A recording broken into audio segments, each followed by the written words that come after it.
Everyone, and welcome to our meeting. I'm going to invite the Deputy Mayor to give us our land acknowledgement. We would like to begin by acknowledging that we are meeting on the traditional lands and treaty territory of the Saugeen Ojibwe Nation, which includes the Chippewas of Nawash Unceded First Nation and the Chippewas of Saugeen First Nation. We also recognize the Métis, whose ancestors shared this land and these waters. We extend our gratitude to all Anishinaabe and Métis peoples and their descendants, past, present, and future, who continue to care for and inhabit these lands and tend these waters. Thank you, Shirley. And now I just invite you to join us in a moment of silent reflection on today's business.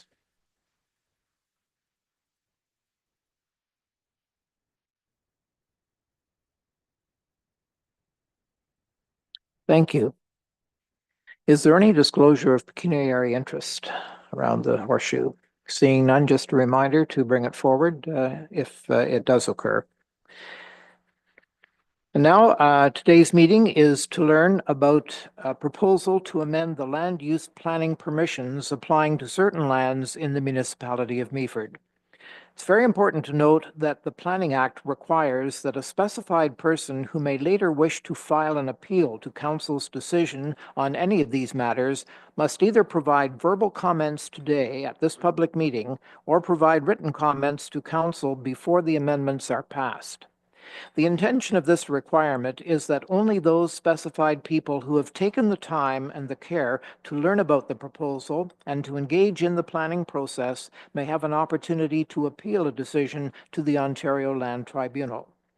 Council is legally required to make decisions that conform to the county and local official plans. Our policies encourage us to reach out to community stakeholders to gather information. We have a variety of legal tools available to us that we can apply to development to help us manage change in a positive manner with as minimal an impact as possible, and your insights can be part of what informs our direction. Those in attendance for today's meetings will have an opportunity to speak in person or remotely if pre-registered through Zoom. This meeting is not structured as a dialogue between speakers and the applicant. However, the applicant may take the opportunity to respond to comments toward the end of the meeting if they wish.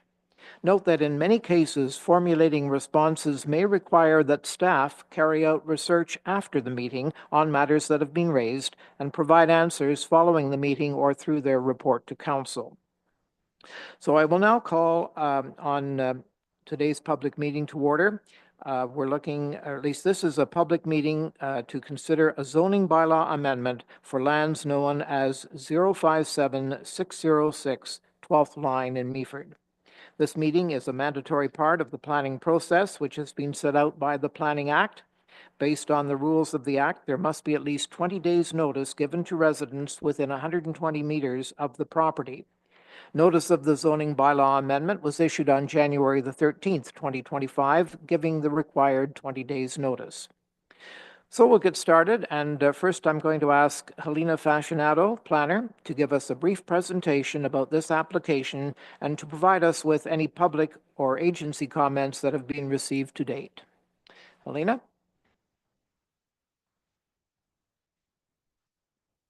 Hi there, thank you, through you, your worship. Okay, so just open this up here. Right. All right, so we're here for a public meeting for zoning bylaw amendment file Z03-2024. So the purpose of this public meeting is to hear a presentation from staff with some details about the subject lands and the planning application, and to provide a forum for the public to comment on this proposal.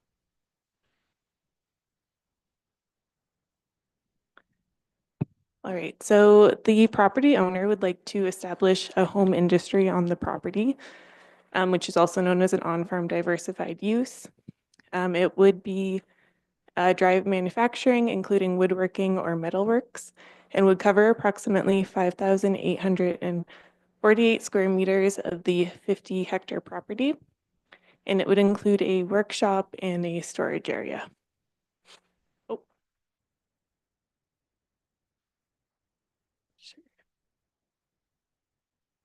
There we go. Hit it by accident, sorry. So the property owner proposes to convert the existing 450 square meter shed that is on the property into the workshop. Currently, the provisions allow an as-of-right home industry of 250 square meters. So to seek permission for the larger workshop, they've applied to rezone a portion of the property. So here's where the subject lands are located. So 057606 12th line, and it's just at the corner of 12th line and 10th Side Road. So the surrounding land uses, it's predominantly agricultural areas.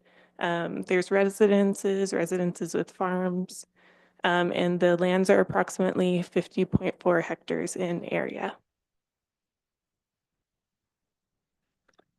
So the county official plans designates the lands as rural and hazard lands, and on-farm diversified uses are permitted, including home industries.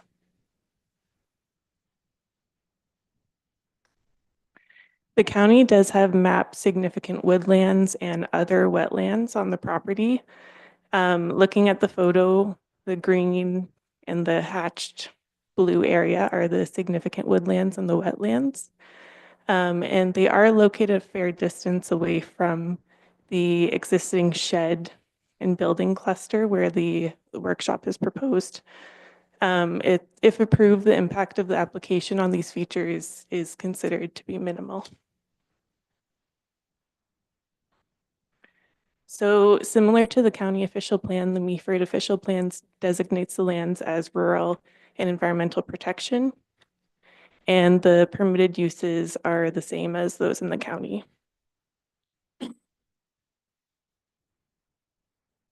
So the current zoning on the subject lands is rural and environmental protection, and home industries are permitted on lands designated rural. And the proposed uses are outside of the environmental protection area. So the zoning requested, a portion of the lands are proposed to be changed from rural to rural with exception, and no changes are proposed for the environmental protection zone. So this is the applicant's site sketch, and what they're looking for is to permit a larger workshop than is currently permitted in our zoning bylaw.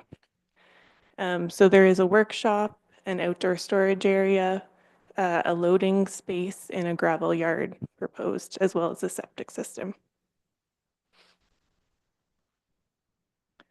So here's where we are in the application process. So we're currently at the public meeting stage.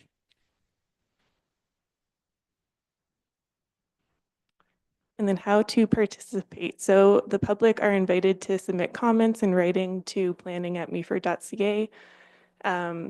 You're also welcome to drop off a letter to our office at 15 Trowbridge, and or to use the after hours drop box or to mail a letter. Great, thank you. And so for comments received, so we did receive comments from the county and the historic Saugeen Métis indicating no concerns. We did receive one public comment as well from a nearby property owner.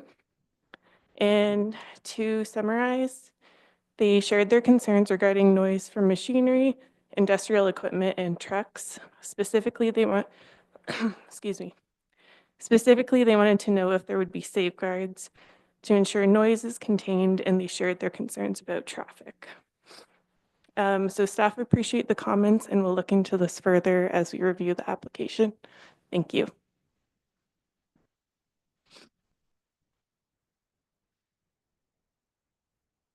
So I think that at this point, we should hear from the public that has questions, and then we'll also ask council. I think that does anyone in the audience wish to speak to the application? You're welcome to take the microphone and we'll turn it on for you. You're just observing. Okay. Just don't forget the importance of, if you wish to be able to appeal a decision, you have to make us aware, and we've been through that. Okay, members of council, questions for Helena. Councillor Forder. Thank you, Mr. Mayor, and through you to Helena. I saw in our latest email that we hadn't received any comments from Grace Oval. Is that something we plan to receive? Through your worship, thank you. Yes, so we haven't received any comments as of date. We did follow up with them and hope to get comments back soon since there are regulated areas on the property. Councillor Greenfield. Thanks, Your Worship. Thanks, Helena. The application that mentions the proposed use would be or could be woodworking or metalworks. Is that precise enough for an application? I mean, there could be quite a difference between woodworking and metalworks, or does it mean it's possible for woodworking and metalworks? Can you help me on that? Yeah, through you, your worship. So the applicant does have a custom woodworking business. We do permit either woodworking or metalworks under the home industry provisions. For this one, they have included both in their application, but from my understanding, it will be a woodworking use on the property. Councillor Bartley. Thank you, Mayor Kettner. So this does fall into the Ontario planning policy? It would fall under it? Yes, through you, your worship. So under the home industry, they can have woodworking or metalworks. They're not allowed to do anything with auto, like metal spinning, or I forget what it's called, but they're allowed to do a small workshop that involves metalwork. So it's a Meaford bylaw on the size of it. Correct, yes. And Yeah, we're allowed to change that yes. and still Yeah. fall under the Ontario planning policy. Yeah, and as proposed, it does meet the county official plan as well. Yeah. So ours is a little bit more restrictive. So not that I want to turn it down, but if it was turned down, they could appeal it and would win. Probably. I'm not sure. but- One more question if I may. Mhm. To the proponents, are the proponents you doing this? No, just your neighbors or? No, okay, thank you. Deputy Mayor Keaveney. Thank you, Mayor Kentner. And I'm just curious and wondering if I may ask Helene and Denise a little bit more about the process. It just appears to me, and I may be completely wrong, that moving forward an application such as this in the rural area moves along more quickly than an application in the urban area. Would that be correct? And can you talk to us a little bit about the differences? Is it all related to the infrastructure and the servicing in the rural area that takes a little bit longer? Yeah, thank you, through your worship. That's a really good question. I think we have seen a few similar uses to this one in the past. And I think that because it is in the rural area, that is a significant factor for sure. Also, our engineers review the rural and urban development proposals, and the list of submission requirements does differ because of those reasons, infrastructure related and the like. So it is a quicker process depending on the type of development, and this would be a smaller scale development than what we typically have seen in the urban area. Yeah, I hope that answers it a bit. Denise, you have a comment? Thank you, Your Worship. Just a follow-up comment. So just for reference, the zoning requirements for timelines under the Planning Act are no different between urban and rural, and they are still 90 days. So you might notice like one of the zoning applications that we did this year for a subdivision, we actually broke it up between the subdivision draft plan conditions and the zoning for that reason, because we had to process it within 90 days. So from that perspective, there is no difference in terms of how long we can take to get to a decision. Although we acknowledge that some of the urban ones in the past have had they've kind of, I'll say we have a couple open files of things that haven't been brought back for a decision, probably related to infrastructure that the applicant has asked to take time to resolve, rather than us recommending a refusal or something like that, which in a rural area probably isn't an issue that comes up too often, if that makes sense. Councillor Urick? Thank you, Mr. Mayor. I'm going to piggyback a little bit on Councillor Bartley's comment. And Helen, you already stated that it did meet the county's OP. Just curious because the OP was done before I was on council. So I'm just wondering why there's such a discrepancy between the two, and should we be looking ourselves at adopting something that's a little closer to the counties? I'm just wondering why the discrepancy in size due to ours and the counties. Hi there. I'm going to try. So Your Worship, the county's official plan was updated more recently to reflect minimum or maximum sizes for on-farm diversified uses of 2%, I think, of the building of the overall property. And ours is still, and this is where I feel like it's hide behind the curtain. We just haven't updated ours to change it to that 2%. We still have that 750 square meters that the county has had in theirs for 15 years probably, before they changed it to their new measurement, which is more generous. It's in line with the provincial guidelines for on-farm diversified uses, which is much bigger. We have to update our policies at some point, sooner rather than later. We did just do a big update, as you know, and this is another update. So we can be stricter, but it's our intention to update to be the same in this regard, just because we don't see the difference why we would need to be different, have two different tiers that way. But they would still need to do a zoning amendment because we don't permit them as of right beyond the 250 square meters, which allows us to kind of look at each one individually to make sure that the impacts are known and understood before they're approved. Okay. While you were speaking, the proponents have arrived, so welcome, gentlemen. And I'm wondering, perhaps Councillor Greenfield, you'd like to ask a few questions about, what the actual products might be, because I know in the last such meeting, it was quite interesting to have a chat with the proponent. And in that case, they were actually going to be manufacturing utility trailers, which if you get up at 7 in the morning, you're going to have a hard time, seeing anything but utility trailers being towed around town as people go off to their trades. So is there a spokesperson for the group to like to answer some questions? And maybe you could start, Councillor Greenfield.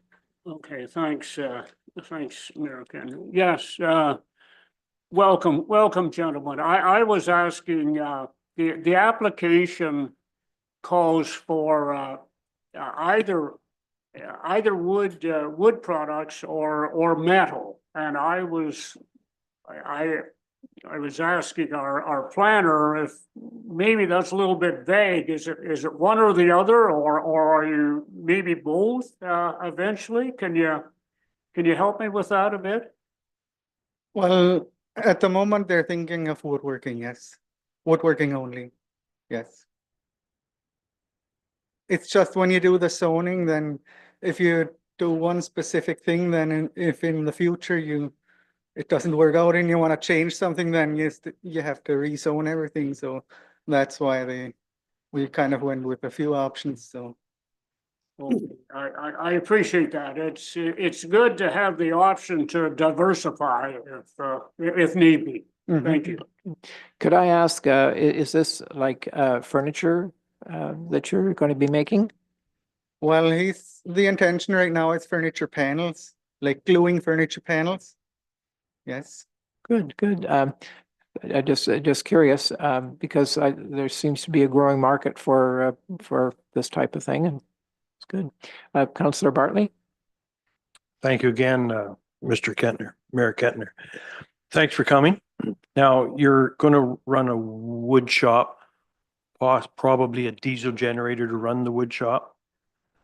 Been in many of them down in the Chatsworth area. It'll all be inside. We've had one neighbor concerned about noise. Is this going to be 24/7 or is it 8 to 5? And it'll all be inside, or? Yes, it'll be probably from 7 to 7 or something like that, yes, and closed on statutory holidays.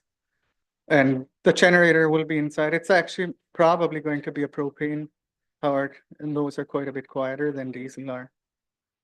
Yes, And it'll be we usually line the building out with that 1-inch sound barrier, so you probably won't hear anything from the generator. And woodworking has to be climate controlled, so the doors have to stay closed, then it shouldn't hear anything from that either. certainly. Thank you, sir. And I had actually emailed the person that had concerns, and we had discussed that. Are there any other questions? Being none, why, I think we'll move along then, and thank you very much for Yep, thank you. answering our questions. Want to thank everyone for attending this meeting and sharing your thoughts on this application. The matter will now be referred back to Development Services staff to follow up on any additional information required from the applicant based on the matters raised today. Once staff are satisfied that they have all necessary information needed to provide a recommendation on the applications, a detailed planning report will be brought back to council to assist us in our decision-making. This report will evaluate how the proposal does or does not satisfy the provincial, county, and municipal policies that must be considered as part of council's decision. It will also explore the various public and agency comments received regarding the application, noting those tools which may be applied in order to address concerns raised and to mitigate potential impacts on nearby properties. If you would like to receive notice of a future decision on this file, please provide your contact information to the Planning Services Division by email at planning@meaford.ca. And that concludes our meeting, and thank you, everyone. We'll adjourn it now.